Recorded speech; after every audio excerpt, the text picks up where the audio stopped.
About women and all the juggling we do on a daily basis, whether it's our jobs, the caregiving, the household work, or really just meeting everyone else's expectations. It doesn't have to be, happening all the time. It doesn't have to be too much all the time. So, how do we do it all? And maybe how do we not do it all? We're joined by Kenitha Amour-Porter to talk more about burnout, the boundaries we need, and how to maybe de-stress from the priority list. Kenitha, good to have you join us today. Thank you for having me. I mean, this is a conversation I have with a lot of women. We all have so much going on these days.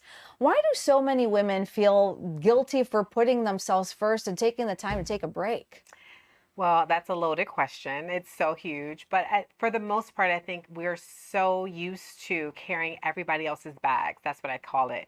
And emotional bags too, right? So we feel like if we're going to be a good person, it's our job and our responsibility to do things that maybe we shouldn't be doing. Right. And so that's what I do when I teach and I coach. I said, okay, is this for you to do, or is this for you to walk alongside someone else as they're doing it? And then we have a hard time saying no. Absolutely. I know the feeling. Kenitha, for people who might not be familiar with what you do, what do you do and what do you offer women? Okay, so I have a luxury co-working space for women in Troy, right next to Somerset. But what I really do for the last 6 years, we just actually celebrated our 6-year anniversary. More women, we coach women to be the healthiest versions of themselves, right? So holistic wealth means not only do they win in business, but we want them to be healthy financially, physically, mentally, spiritually, and relationally. And that's the core of it, because you can be great in your business life, but if you don't have a great relationship with your kids, your spouse, your family, taking care of yourself, are you really winning in life? I love this conversation. What do you think we should all do to set that boundary and to make sure that we are just taking a break? So tell people to do a couple different things. First, we make a list of really what are we doing that actually feeds what we need, right? And so for so many years, I was going to all the events and all the different places because I didn't want to miss out on the opportunity. But your opportunities are going to be there. So you want to make sure that the organizations you're a part of align with your standards, what you need in your business, and not just going because everyone else is going and everyone else is doing that. So I have stepped off of boards and organizations that really wasn't. I love the people and the organizations, but it really didn't give me what I needed for my organization. And so saying no to extracurricular things that don't feed you, actually saying no to things that doesn't align with your mission, and also saying yes, that gives you opportunity to say yes to yourself, right? Hmm. So for the things that you need to do. Kenitha, why do you think so many women are carrying responsibilities that were never really theirs to begin with? I think we are, and I hate to use this word, but it's so true. I think we're groomed at a young age. They tell us to be nice and to be caring and to be kind.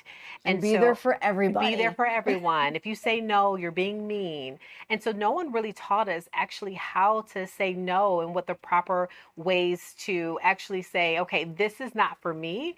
I can encourage you from over here as I do what I need to do, but that is, again, not my bag to carry. And let me tell you, I'll be 51 this year. I have been doing it for so long, but I was so grateful when I learned that it wasn't my responsibility to do. How can someone tell the difference between being busy and being burnt out? So I've been both. Burnt out is when you are just drained emotionally, mentally. And a lot of times, like you said, okay, I'm a rest. I'm going to do a self-care day. And then you do all the things. And then the next day you still feel tired and drained. And a lot of times that's not a physical busyness, right? I feel like busyness is like something you're physically going and doing. But most women are emotionally drained Yeah. because we're carrying emotional baggage or emotional outcomes from other people. And so that is the time where you are literally burnt out because you're carrying emotions for other people and their outcomes and how they should feel. And you shouldn't. You're only responsible for yours. Now, if you could give every woman watching right now one piece of advice to protect her peace, what would it be? I would say your body, listen to your body. Your body tells you when you're walking into a room or you're doing something, if you feel uncomfortable, if you feel drained, even thinking about some of the things that you need to do, actually really look at it and say, is this really meant for me to do? Do I need to delegate this out? And then two, also we've given language to that. We've given patterns and stages. So I would suggest that every woman take our Glue Woman assessment, and then you'll find out what stage you're in, what pattern you've been behaving in. And so once you know the language to it, it's easy for you to say, oh, that's what I've been doing. And then that starts the process of you being able to regulate and say, okay, these are the things I need to do or I don't need to do. I think this conversation resonates with a lot of women these days. You know, I always have this conversation about in the past, there was this hashtag boss babe and everyone's trying to do it all. And I remember someone, and I was exhausted. And I remember someone saying to me, you don't have to, you can say no. And I was like, you know what? She's right. I probably look like a hot mess. And so now I save time for the gym. I save time for my cup of coffee. Yes. And I know it's like the simplest things, but they really do make the biggest difference. It does. And you are a boss babe when you're taking care of every part of you, right? Just doing the business thing and that's it, and everything else around you is burning. That doesn't make you a boss babe. But true. making sure you're taking care of every part of who you are is really what boss babe really means. I love that. Kenitha, how can people find you, follow you, and learn more about the community you've built here in Troy? Yes, I would love that. So our website is amourwomen.com. It's the French version, AMOUR, and then WOMEN. And so you can go there. You can find out all the different things that we do. And then too, tonight I'll be at Velocity on a panel talking about making connections. So you can definitely, if you're available tonight from 5:30 to 7:30, you can catch me there. But follow us on our socials. So I'm theamourwomen.com. I'm also Kenitha Amour-Porter on socials as well. So yeah, follow me. Yeah, and I would love to. We're seeing some of the community here, and definitely an incredible group of women.